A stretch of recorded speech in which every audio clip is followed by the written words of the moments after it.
ప్రత్యేక కార్యక్రమానికి స్వాగతం. పాకిస్తాన్లోని బలూచిస్తాన్ ప్రావిన్స్లో అటాక్ జరిగింది. గడిచిన 30 సంవత్సరాలలో పాకిస్తాన్ ఆర్మీ పైన ఇంత పెద్ద అటాక్ ఎప్పుడూ జరగలేదని విశ్లేషకులు చెబుతున్నారు. ఈ అటాక్లో సుమారుగా 130 మందికి పైగా పాకిస్తాన్ సైనికులు చనిపోయినట్టుగా మనకి మీడియాలో వస్తున్నటువంటి కథనాలను బట్టి అర్థమవుతోంది. ఈ అటాక్ మేమే చేశాం, ఈ దాడి మేమే చేశామంటూ బలూచిస్తాన్ లిబరేషన్ ఆర్మీ ఇప్పటికే ప్రకటించింది. అలాగే ఈ పాకిస్తాన్ ఆర్మీతో పాటు ఒక 40 మంది పౌరులు కూడా పంజాబ్ ప్రాంతంలోని 40 మంది పౌరులు కూడా చనిపోయినట్టుగా మనకి సమాచారం అందుతూ ఉంది. అయితే ఈ 20-30 సంవత్సరాలలో జరగనంత పెద్ద అటాక్ ఇప్పుడే ఎందుకు జరిగింది? బలూచిస్తాన్కి ఎక్స్టర్నల్గా ఏమైనా సపోర్ట్ అందుతుందా? అమెరికా నుంచా లేకపోతే ఇంకెక్కడి నుంచైనా సపోర్ట్ అందుతుందా? ఈ పరిణామాల్ని ఎలా చూడాలి? పాకిస్తాన్ ఎలా హ్యాండిల్ చేయబోతోంది ఈ యొక్క అటాక్స్ని? ఇప్పటికే షహబాజ్ షరీఫ్ ఈ దాడిని ఖండించారు, ఒక ఉగ్ర దాడులుగా వీటిని అభివర్ణించారు. అసలు బలూచిస్తాన్లో ఏం జరుగుతోంది, ఏం జరగబోతోంది విశ్లేషించే ప్రయత్నం చేద్దాం. నాతో పాటు స్టూడియోలో అంతర్జాతీయ వ్యవహారాల విశ్లేషకులు మామిడి గిరిధర్ గారు ఉన్నారు. వారిని అడిగి మనం మరిన్ని విశేషాలను విశ్లేషణను చూద్దాం. గిరిధర్ గారు నమస్తే. నమస్తే రాజు గారు. నమస్తే గిరిధర్ గారు. ఇంత పెద్ద ఎత్తున అటాక్ పాకిస్తాన్ ఆర్మీ మీద గడిచిన 20-30 సంవత్సరాల్లో ఎక్కడ జరగలేదని చెప్తున్నారు. మనకు మీడియా రిపోర్ట్స్ని బట్టి వస్తున్న దాన్ని బట్టి ఎలా చూడాలి ఈ అటాక్ని మనం? అంటే ఇది ఒక అటాక్ కాదు, ఉత్తర బలూచిస్తాన్ నుంచి తీసుకొని దక్షిణ బలూచిస్తాన్ దాకా రామారామి 10-12 ప్రాంతాల్లో అటాక్స్ జరిగాయి, సైమల్టేనియస్గా జరిగాయి. అంటే ఒక దగ్గర జరుగుతున్నప్పుడు ఇంకో దగ్గర కూడా జరుగుతున్నాయి. సో పాకిస్తాన్ ఆర్మీ ఎటు వెళ్ళాలో అర్థం కాక వాళ్ళు అస్తవ్యస్తం అయిపోయారు. ఈ కొట్టా దగ్గర చుట్టుపక్కల ప్రాంతాలు జరుగుతున్నాయి, అక్కడికి మన సైన్యాన్ని పంపిద్దామంటే తొర్బట్లో జరిగాయి, తొర్బట్లో నుంచి వెళ్దామంటే జీవానీలో జరిగాయి, జీవానీ నుంచి వెళ్దామంటే బొలాన్లో జరిగాయి, బొలాన్ నుంచి తీస్తే కనుక ముష్టాంగ్లో జరిగాయి, ముష్టాంగ్లో అక్కడికి వెళ్దామని చూస్తే ఇంకొక దగ్గర జరుగుతున్నాయి, సిబీలో జరుగుతున్నాయి. ఇలా మొత్తం ఆ ప్రావిన్స్ మొత్తం అంతా కూడా దాడులు జరిగాయి, విపరీతంగా దాడులు జరిగాయి. మొదటిది ఆర్మీల మీద టార్గెట్ చేశారు, ఆర్మీ క్యాంటన్మెంట్ మీద టార్గెట్ చేశారు, పోలీస్ స్టేషన్స్ మీద టార్గెట్ చేశారు, రైల్వే ట్రాక్స్ మీద టార్గెట్ చేశారు, అలాగే ఇతరత్ర వీళ్ళ ఎస్టాబ్లిష్మెంట్స్ ఏమున్నాయి వాటి మీద అంతా టార్గెట్ చేశారు. అన్నిటికంటే కీలకమైనది ఏంటంటే పాకిస్తానీ పంజాబ్ నుంచి వస్తున్నటువంటి పౌరులు ఎవరైతే ఉన్నారో, ఎస్పెషలీ ఇక్కడ బలూచిస్తాన్లో పని చేయడానికి వస్తున్నటువంటి వాళ్ళందరినీ కూడాను బస్సుల్లో నుంచి దిగమని చెప్పి వాళ్ళందరినీ ఐడెంటిటీలు చెక్ చేసి వీళ్ళు పంజాబీలు అని నిర్ధారించుకున్న తర్వాత వాళ్ళని కాల్చి చంపారు. అది పంజాబ్ బార్డర్లో ఉన్నటువంటి మషక్లీ అని చెప్పేసి ఉన్నటువంటి ప్రాంతంలో 23 మందిని అక్కడ చంపారు. నౌష్కి అనే దగ్గర ఇంకో 6 మందిని చంపారు, ఇంకొక దగ్గర ఇంకొక 6-7 మందిని చంపారు. సో మొత్తానికి రమారమి 50 మంది దాకా పంజాబీలను చంపారు వాళ్ళు, బలూచీలు. అంత కోపం ఎందుకు పంజాబీల మీదనే వీళ్ళ కోపం అంతా. ఎందుకంటే పాకిస్తాన్ అనేది పంజాబ్ తీసేస్తే ఇంకా వేరే పాకిస్తాన్ లేదు. పాకిస్తాన్ అంటేనే పంజాబ్, మిగతా వాళ్ళందరూ వాళ్ళ బానిసలుగా వాళ్ళు ట్రీట్ చేస్తారు. బలూచ్ రెజిమెంట్ ఉన్నది పాకిస్తాన్ ఆర్మీలో, కానీ బలూచ్ రెజిమెంట్లో ఉన్న వాళ్ళందరూ పంజాబీలే. ముషర్రఫ్ బలూచ్ రెజిమెంట్కి చెందినటువంటి వ్యక్తి. అలా చాలామంది ఉన్నారు. వీళ్ళందరూ కూడా ఏంటంటే బలూచ్ పేరు చెప్పి వాళ్లే ఉంటారు. అలాగే బలూచిస్తాన్ని ఆక్రమించుకున్నారు జిన్నా హయాంలో. ఒకప్పుడు ఖాన్ ఆఫ్ కలాత్కి మహమ్మద్ అలీ జిన్నా లాయర్గా పనిచేశారు. సర్వస్వతంత్రమైన దేశంగా మేము ఉంటాము అని వాళ్ళు అనుకున్నప్పుడు బ్రిటిష్ చట్టాల ప్రకారం బ్రిటిష్ కోర్టులలో వాళ్ళ యొక్క వాదనని సమర్థిస్తూ వాదన చేసినటువంటి వ్యక్తి మహమ్మద్ అలీ జిన్నా. అటువంటి మహమ్మద్ అలీ జిన్నా ఖాన్ ఆఫ్ కలాత్ మీదకి సైన్యాన్ని పంపించి పిస్టల్ గన్ పెట్టి అతన్ని ఫోర్స్ చేసి ఇన్స్ట్రుమెంట్ ఆఫ్ యాక్సెషన్ సంతకం పెట్టించి దాన్ని కలుపుకున్నారు. ఆ రోజు నుంచి ఈ రోజు దాకా బలూచీలు మేము పాకిస్తానీలము కాదు, మేము పాకిస్తాన్లో ఉండదలుచుకోలేదు అని వాళ్ళు పోరాటం చేస్తూనే ఉన్నారు, నిరంతరం పోరాటం చేస్తున్నారు. మధ్యలో కొన్ని దేశాలు వాళ్ళకి సమర్థించాయి, వాళ్ళు కొంచెం ఉధృతంగా పోరాటం చేశారు. వాళ్ళకి సమర్థన లేనప్పుడు మళ్ళీ పాకిస్తాన్ సైన్యము, పాకిస్తాన్ అధికారులు వాళ్ళ మీద దౌర్జన్యం చేసి వాళ్ళని హతమార్చడము, వేలలో చంపారు వాళ్ళని. అన్నీ అయినా కానీ కూడా వాళ్ళు ఎన్ని తరాలుగానో యుద్ధం చేస్తున్నారు. మహమ్మద్ అక్బర్ ఖాన్ బుక్తి అన్నటువంటి ఒక పెద్ద ఆయన, ఆల్మోస్ట్ 80-90 ఏళ్ల వ్యక్తిని F-16 హెలికాప్టర్తో చంపారు. ఆయన ఉన్నటువంటి స్థావరాల్లో ఉంటే ఆ స్థావరంలోకి వీళ్ళు ఆర్మీ వెళ్ళి యాక్షన్ చేసేదానికి భయపడ్డారు. అంతటి వృద్ధుడు ఆయనని వీళ్ళు ముషర్రఫ్ హయాంలో F-16లతోటి దాడి చేసి చంపారు. అంటే తమ పౌరుల మీద ఈ యొక్క యుద్ధ విమానాలను వాడేటువంటి ఒక పైశాచిక దేశం పాకిస్తాన్. ఎవరు కూడాను వాళ్ళ దేశం మీద, వాళ్ళ పౌరుల మీద ఎవరు కూడాను ఇటువంటి ఎయిర్ క్రాఫ్ట్స్ని వాడుకోరు కదా. మనకు కూడా ఈ దేశంలో చాలా అల్లర్లు జరుగుతున్నాయి. ఈశాన్య రాష్ట్రాల్లో మనకు చాలా వేర్పాటువాదం ఉన్నది. ఇక్కడ నక్సలైట్లు ఉన్నారు. మనమేమైనా మన వాయుసేన మిగ్లు, మిరాజులు, తర్వాత మన సుకోయిలు తీసుకొచ్చి చంపుతున్నాం వాళ్ళని. కాబట్టి ఇది ఫండమెంటల్గా అర్థం చేసుకోవాలి. బలూచీలను బానిసలుగా వాడుకున్నారు వాళ్ళు. దాంట్లో డెమోక్రాటిక్గా ప్రజాస్వామ్య పద్ధతిలో వాళ్ళ హక్కులని వాళ్ళు కోరుకోవడం అన్నది ప్రయత్నం చేశారు. ఎన్నో ఉద్యమాలు జరిగినాయి అక్కడ పాకిస్తాన్ సైన్యము, పాకిస్తాన్ ఇంటెలిజెన్స్ ఏజెన్సీస్ వస్తారు. గ్రామాల్లో, పట్టణాల్లో, ఊర్లలో రాత్రిపూట ఎప్పుడో వచ్చి ఇండ్లలో చొరబడి మగవాళ్ళని ఎత్తుకొని పోతారు. వాళ్ళు ఏమవుతారో ఎవరికి తెలియదు. వాళ్ళ శవాలు కూడా వీళ్ళకి రావు. వాళ్ళు ఉన్నారా, బతికారా, చచ్చిపోయారో కూడా తెలియదు. కొంతమందిని కొన్ని సంవత్సరాల తర్వాత వదిలేశారు. కొంతమంది ఏమయ్యారో కూడా తెలియదు. కొన్ని కథనాల ప్రకారం వాళ్ళ అవయవాలు తీసి చైనాకి అమ్మేశారు అని చెప్తున్నారు. ఇటువంటి కూడా మనకు స్టోరీస్ విన్నాం. మిగతా వాళ్ళు మాస్ గ్రేవ్స్, కొంతమందిని ఎక్కడో బూడ్ చేశారు. ఎక్కడ బూడ్ చేశారో కూడా తెలియదు వీళ్ళని. కాబట్టి మిస్సింగ్ పర్సన్స్ మూవ్మెంట్ అని ఒకటి నడుస్తుంది అక్కడ. ఇలా వీళ్ళు అదే పనిగా ఎత్తుకుపోయినటువంటి వాళ్ళని మళ్ళీ మాకు తిరిగి ఇవ్వండి, లేదా వాళ్ళు చనిపోతే చనిపోయారని మాకు చెప్పండి అని చెప్పేసి ఉద్యమాలు చేశారు. ఈ ఉద్యమాలు చాలా జరిగినాయి. రీసెంట్గా జరిగిన ఉద్యమాల్లో డాక్టర్ మెహరాంగ్ బలూచ్ అన్నటువంటి ఒక డాక్టర్, ఆవిడ బలూచి, ఆవిడ చాలా చిన్న వయసు ఆవిడది. ఆవిడ బలూచిస్తాన్ నుంచి ఇస్లామాబాద్ దాకా లాంగ్ మార్చ్ చేసుకుంటూ వందలాది మందిని, స్త్రీలను, పురుషులు అందరూ కలిసి అక్కడికి వెళ్ళి ఇస్లామాబాద్లో ధర్నా చేశారు, మా వాళ్ళని మాకు ఇవ్వండి అని. అలాగే అక్కడ మౌలిక సదుపాయాలు లేవు, నీటి ఎద్దడి, నీళ్లు లేవు. ఎక్కడైతే పంజాబీ ఆ సైన్యం ఉంటుందో ఆ క్యాంటన్మెంట్స్లో మాత్రమే మంచినీళ్ళు దొరుకుతాయి. దాని బయట మంచినీళ్ళు కూడా లేవు. గ్వాడర్ పోర్ట్ని చైనాకు అప్పచెప్పారు. చైనీస్ కంపెనీలు గ్వాడర్ పోర్ట్ని చూసుకుంటున్నాయి. ఆ గ్వాడర్ పోర్ట్ సరిహద్దులు దాటితే కనుక ఆ ఊర్లోని నీళ్లు లేవు. అటువంటి భయంకరమైన ఇబ్బందులు వాళ్ళకు ఉన్నాయి. ఎలక్ట్రిసిటీ సరిగా లేదు.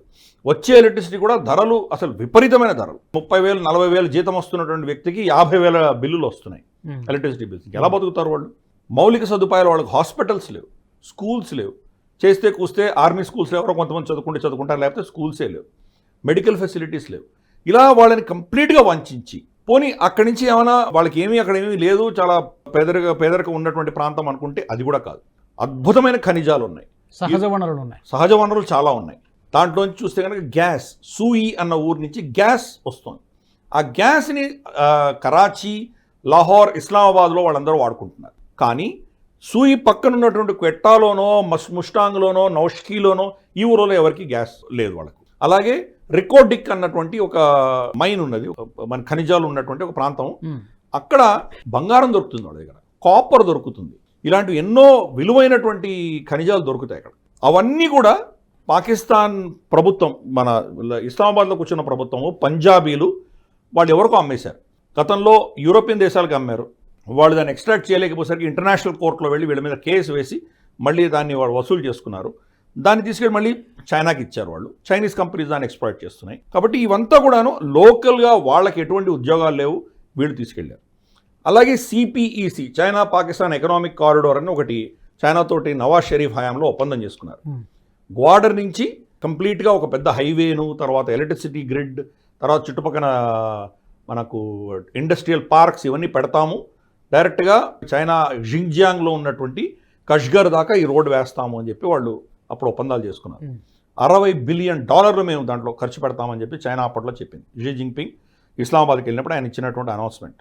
ఇప్పటివరకు రమారమి $24-25 బిలియన్ ఆల్రెడీ ఖర్చు పెట్టారు. కానీ ఆ ప్రాజెక్ట్ మొత్తం ఫ్లాప్ అయిపోయింది.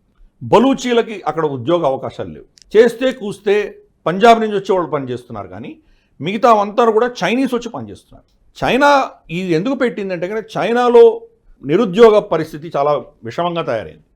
వాళ్ళ కెపాసిటీ చాలా పెంచుకున్నారు. ఆ కెపాసిటీ వాళ్ళ అవసరాలు మించి వాళ్ళ దగ్గర కెపాసిటీ ఉన్నది. అంటే ఇప్పుడు టైల్స్ కావచ్చు, మనకు లిఫ్ట్లు కావచ్చు, ఎలక్ట్రిసిటీ బల్బులు కావచ్చు, ఒక కన్స్ట్రక్షన్ కావాల్సిన ఎక్విప్మెంట్ అంతా కూడా వాళ్ళు ఆ దేశంలో ఎంత కావాలో అంతకంటే చాలా ఎక్కువ వాళ్ళ దగ్గర కెపాసిటీ ఉంది. ఆ కెపాసిటీ అంతా పాకిస్తాన్ మీద వేసే ప్రయత్నం చేశారు వాళ్ళు. అలాగే వాళ్ళకు పని లేకుండా ఉన్నటువంటి ఇంజనీర్లు, వర్కర్లు అందరినీ కూడా ఇక్కడ పంపించారు. లోకల్గా పాకిస్తాన్ నుంచి ఎవరిని తీసుకోలేదు. చిన్న చిన్న పనులు ఎవరైతే లోకల్గా తీసుకున్నారో వాళ్ళు కూడా పంజాబీలో వచ్చి పనిచేస్తున్నారు. బలూచీలకు దానివల్ల ఎటువంటి లాభము లేదు. ఇటువంటి దుర్భరమైన పరిస్థితుల్లో వాళ్ళు ఉన్నప్పుడు పొలిటికల్ మూమెంట్స్ జరిగినవి కూడా చాలా అతి క్రూరంగా దాన్ని అణిచివేయడం జరిగింది. పాకిస్తాన్ ప్రభుత్వము, వాళ్ళ సైన్యము, వాళ్ళ పోలీసు అణిచివేయడంతో ఒక డెమోక్రాటిక్గా, ఒక శాంతియుతంగా జరుగుతున్నటువంటి పోరాటం ఏదైతే ఉందో దాన్ని మీరు అణిచివేస్తే కనుక తప్పకుండా అది ఎవరైతే అస్త్రశస్త్రాలు తీసుకొని మిలిటెన్సీకి వెళ్ళేటువంటి అవకాశాలు ఉన్నాయి. బలూచిస్తాన్లో ఈ రెండు కూడా చాలా కాలంగా నడుస్తున్నాయి. పొలిటికల్ మూమెంట్స్ జరుగుతున్నాయి, అలాగే మనకు మిలిటెంట్ మూమెంట్ కూడా జరుగుతుంది. పొలిటికల్ మూమెంట్ మొన్ననే డాక్టర్ మెహరాంగ్ బలూచ్ ఆవిడ గ్వాడర్లో ఆవిడ పిలుపు మేరిట లక్షలాది మంది వచ్చి అక్కడ పెద్ద ర్యాలీ చేశారు. ఆ ర్యాలీని ఆపే చాలా ప్రయత్నం చేసింది పాకిస్తాన్ ప్రభుత్వం. ఊర్లో నుంచి వస్తున్నటువంటి వాళ్ళ మీద ఫైరింగ్ చేశారు, దాంట్లో 10-20 మంది చనిపోయారు. బస్సుల టైర్లు పేల్చారు, వాళ్ళ మీద రెస్ట్రిక్షన్స్ పెట్టారు, రోడ్ బ్లాక్స్ పెట్టారు, చాలా కష్టపడ్డారు. అయినా కానీ లక్షల్లో వచ్చారు అక్కడ. తర్వాత మనకు ఎవరైతే రాలేకపోయారో వాళ్ళ ఊళ్ళలోనే వాళ్ళు పెద్ద పెద్ద ర్యాలీలు చేసి అందరూ కలిసి పాకిస్తాన్ ప్రభుత్వానికి వ్యతిరేకంగా వాళ్ళ హక్కుల కోసం వాళ్ళు పోరాటం చేశారు. పాకిస్తాన్ ప్రభుత్వం ఎప్పుడైతే బేఖాతరు చేసిందో దాని పర్యవసానం నెల రోజుల లోపల ఈ పెద్ద దాడిలో చూస్తున్నాం.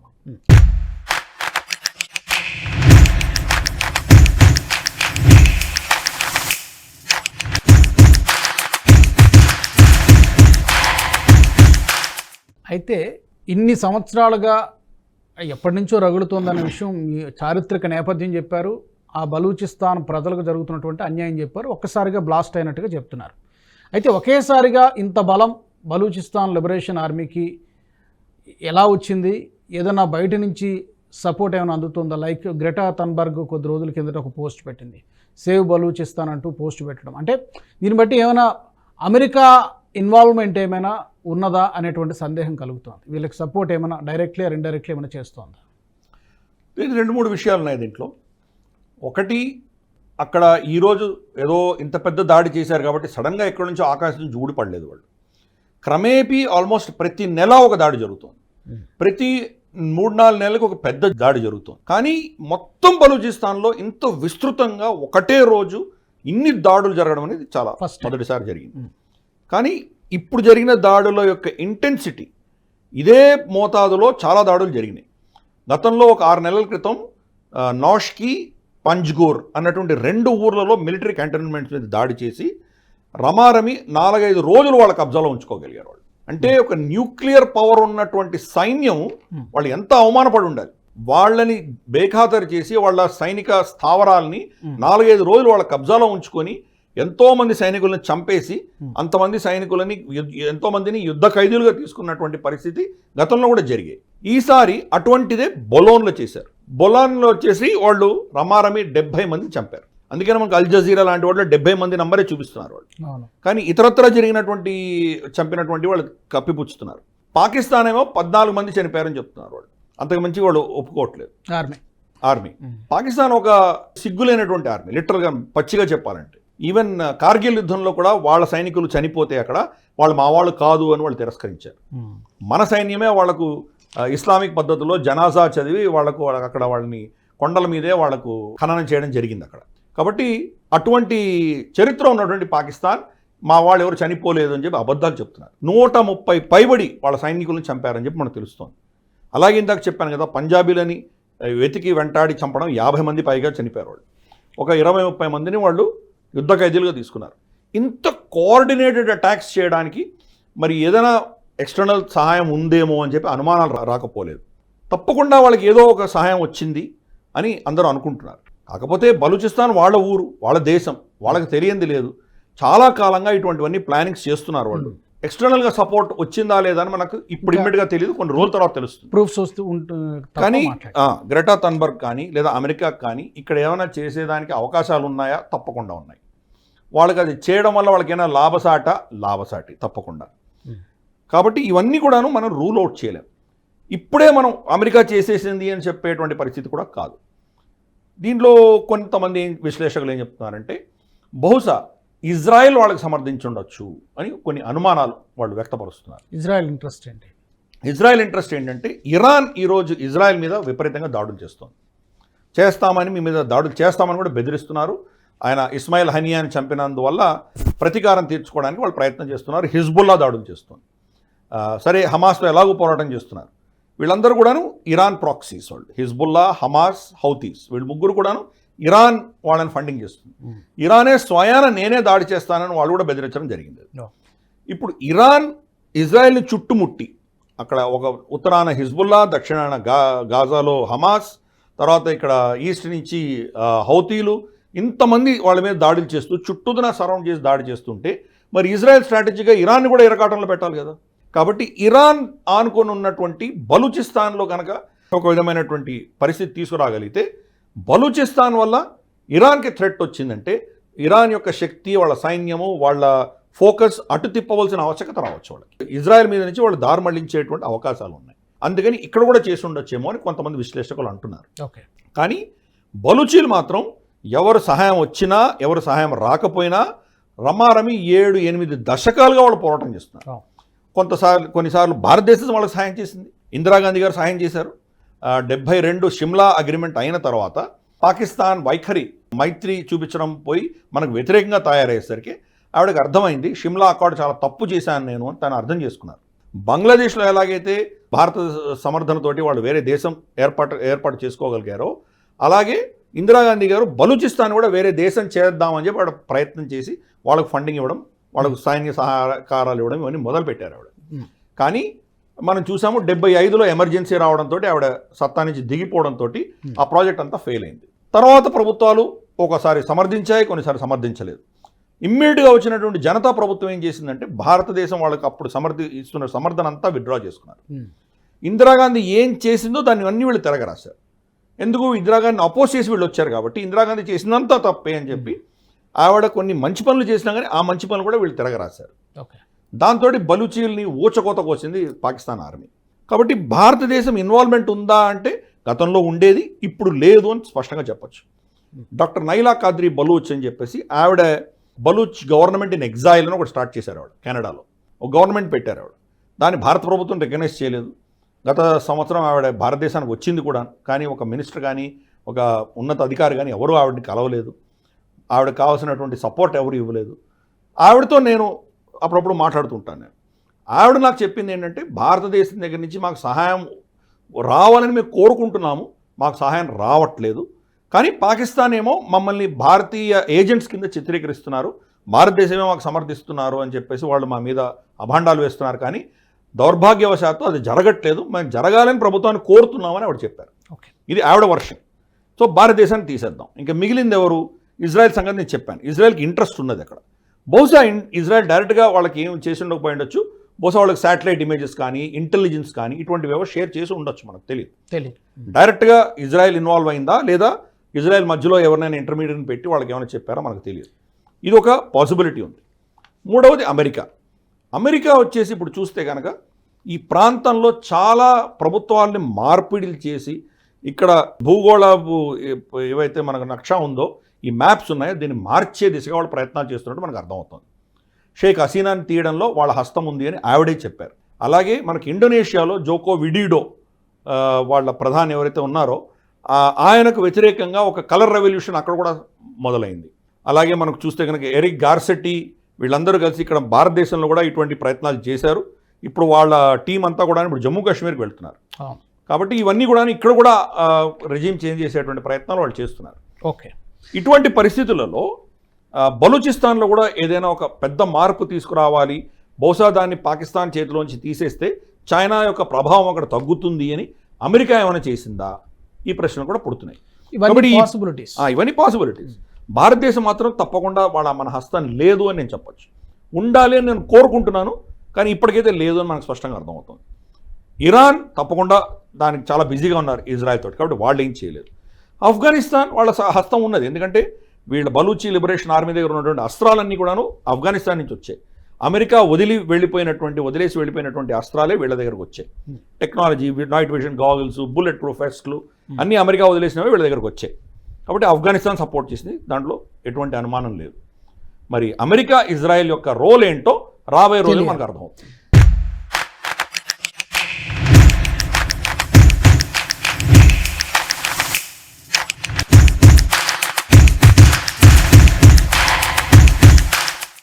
అయితే మీరు చెప్పారు ఇప్పుడు 6-7 దశాబ్దాలుగా అక్కడ బలూచిస్తాన్ పోరాటం చేస్తుంది, బలూచిస్తాన్ లిబరేషన్ ఆర్మీ పోరాటం చేస్తుంది, మాకు స్వతంత్ర దేశం కావాలి, పాకిస్తాన్తో మేము ఉండమని చెప్పి వాళ్ళు బలవంతంగా ఆక్రమించుకొని బానిసలుగా వాళ్ళు మార్చేసి అక్కడ సహజ వనరులను తీసుకొని కేవలం వాళ్ళకి మాత్రం ఏమి ఇవ్వడం లేదు.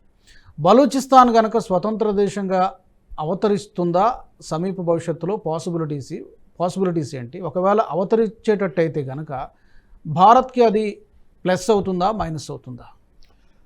ఏది పాకిస్తాన్కి నెగిటివ్ అవుతుందో అవన్నీ కూడా భారతదేశానికి ఒక విధంగా ప్లస్ అని అనుకోవాలి.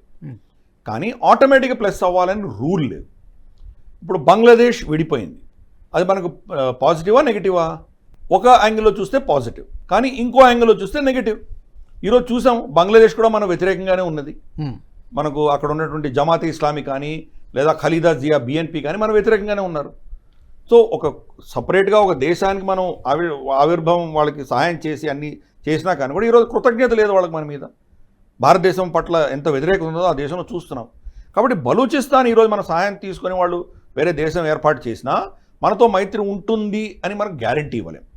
ఎందుకంటే అక్కడ సమాజం అన్నది హోమోజినస్ కాదు. అక్కడ చాలామంది ఉన్నారు. కొంతమంది పాకిస్తాన్ని సమర్థించే వాళ్ళు కూడా ఉన్నారు, కొంతమంది కట్టర్ ఇస్లామిక్ భావజాలం ఉన్నవాళ్ళు ఉన్నారు, తెహ్రీకే తాలిబాన్ పాకిస్తాన్ ఇన్ఫ్లుయెన్స్ ఉన్నవాళ్ళు ఉన్నారు, పష్తూన్లు ఉన్నారు. అక్కడ చాలా పెద్ద సొసైటీ అది. భారతదేశం మీద గౌరవము ప్రేమ ఉన్నటువంటి వాళ్ళు కూడా ఉన్నారు. కాబట్టి అన్ని రంగులు ఉన్నాయి అక్కడ. కాబట్టి అది మనకు పాజిటివ్ ఉంటుందంటే తప్పకుండా పాజిటివే. పాకిస్తాన్కి నెగిటివ్ అయితే మనకు కూడా పాజిటివే. కానీ మనకి నెగిటివ్ కూడా ఉండేటువంటి అవకాశాలు లేకపోలేదు. కాకపోతే బలూచిస్తాన్ని వేరే దేశంగా చేయడం అనేది చాలా కష్టం. ఎందుకంటే పాకిస్తాన్ ఒక న్యూక్లియర్ వెపన్ కంట్రీ, దాన్ని మనం తీసిపారేయలేం. రెండవది, భారతదేశం ఇన్వాల్వ్ అవ్వాలంటే కనుక మధ్యలో మనకు సింధ్ ఉన్నది, పాకిస్తానీ సింధ్ ఉన్నది. ఇది దాటి వెళ్ళి వాళ్ళ సాయం చేయలేం. బంగ్లాదేశ్ అయితే మన సరిహద్దులోనే ఉండింది, ఈస్ట్ పాకిస్తాన్. కాబట్టి సునాయాసంగా వాళ్ళ సాయం చేయగలిగాం. ఇప్పుడు బలూచిస్తాన్ వాళ్ళ సరిహద్దులు మన సరిహద్దులు ఆనుకొని లేవు, కాబట్టి మనం సహాయం చేయలేం. ఇరాన్ వాళ్ళకి సహాయం చేయదు. ఎందుకంటే కనుక బలూచిస్తాన్లో 2 దేశాల మధ్యలో విభజన అయి ఉన్నారు. 3 దేశాలు యాక్చువల్గా.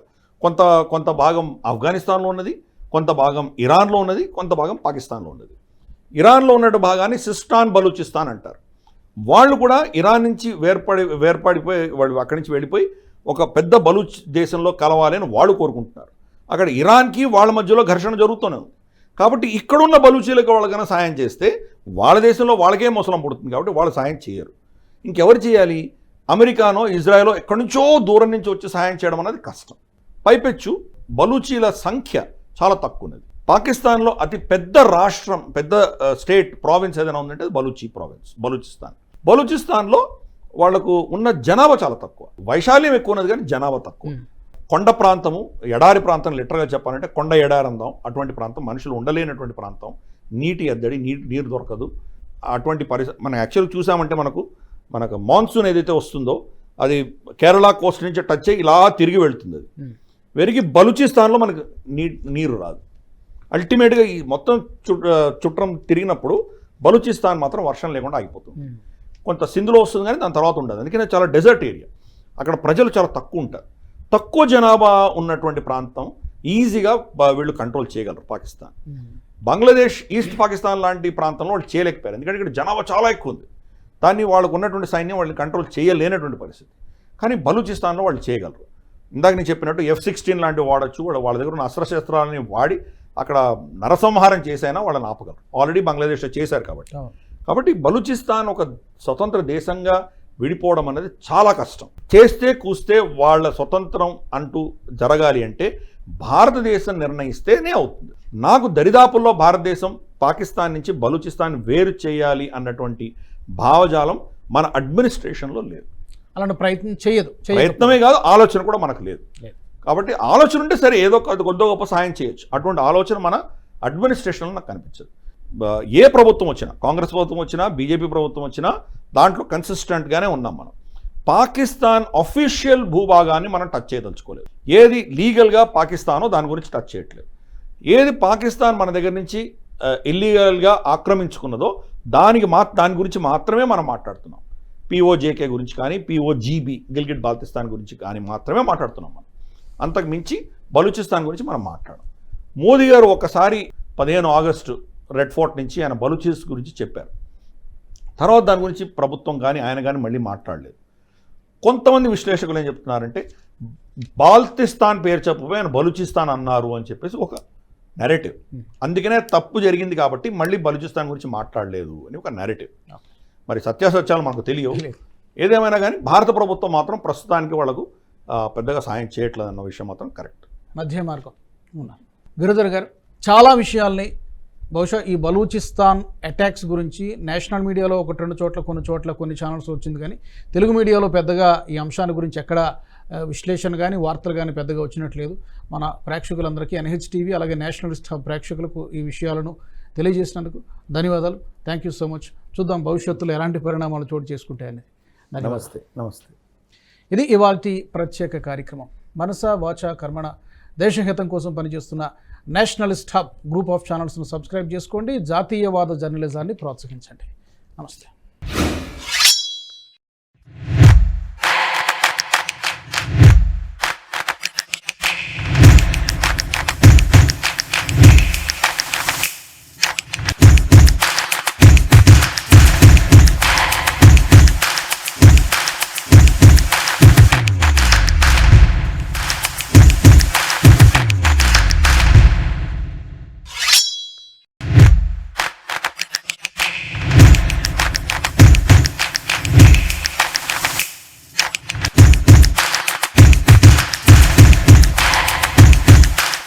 ఈ వీడియో మీకు నచ్చినట్టయితే లైక్ చేయండి, 10 మందికి షేర్ చేయండి. అలాగే కామెంట్ల రూపంలో మీ అభిప్రాయాలను మాతో పంచుకోండి. Nationalist hub group of channels ను సబ్స్క్రైబ్ చేసుకుని తెలుగునాట జాతీయవాద జర్నలిజాన్ని ప్రోత్సహించండి. ఈ వీడియో కింద ఉన్న బెల్ ఐకాన్ పై క్లిక్ చేయడం మర్చిపోవద్దు.